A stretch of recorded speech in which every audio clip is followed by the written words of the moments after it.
warahmatullahi wabarakatuh. Perkenalkan, nama saya Arianto dengan NIM 2104 Prodi Akuntansi, kelas akuntansi 2.1. Di sini saya ingin menjelaskan tentang sosial budaya kemaritiman. Saja saya masuki materi.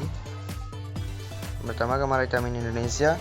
Menurut Kamus Besar Bahasa Indonesia, maritim diartikan sebagai suatu hal yang berkenaan dengan laut, hubungan dengan pelayaran dan perdagangan di laut.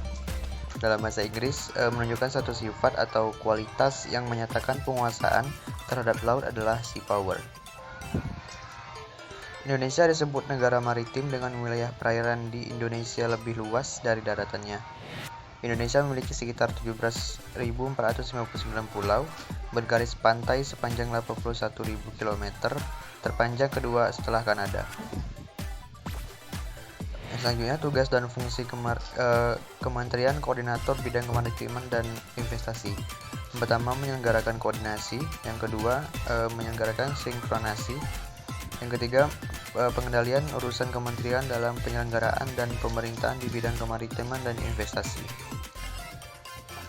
Selanjutnya, budaya maritim adalah kompleks gagasan, ide, pengetahuan, nilai, norma, atau aturan yang terkait bidang maritim dan dijadikan pedoman perilaku ekonomi, bisnis, jasa dan politik individu atau kelompok masyarakat nelayan dan non-nelayan untuk mencapai kepentingan sosial ekonominya guna menghasilkan produk.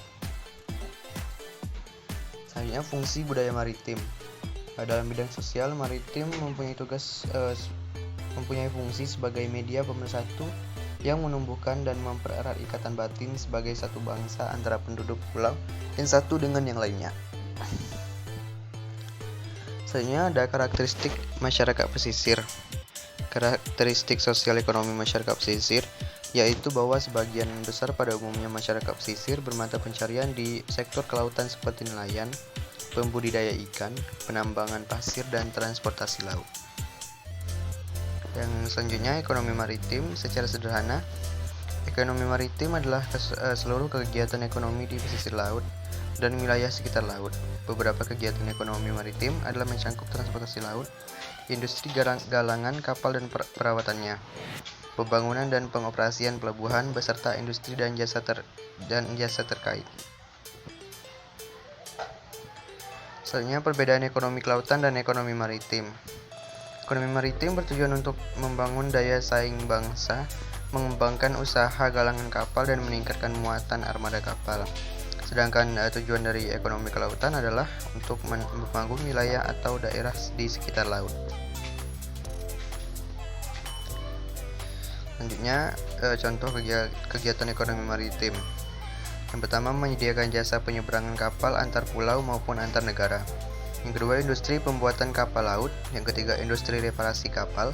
Yang keempat, industri logistik pengiriman barang melalui jalur laut. Yang keempat, selanjutnya, aktivitas perekonomian pelabuhan. Selanjutnya, perbedaan kemaritiman dan kelautan. Letak perbedaan ekonomi kelautan dan ekonomi maritim adalah pada kegiatan ekonominya yang berlangsung. Bila pada kelautan terjadi di lepas pantai atau di tengah laut, maka maritim terjadi di bagian pesisir pantai. Dan yang pasti, keduanya memiliki peranan penting pada perekonomian di Indonesia.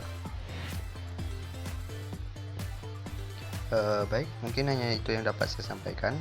Terlebih dan kurang saya mohon maaf. Saya akhiri. Billahi taufiq wal hidayah. Wassalamualaikum warahmatullahi wabarakatuh.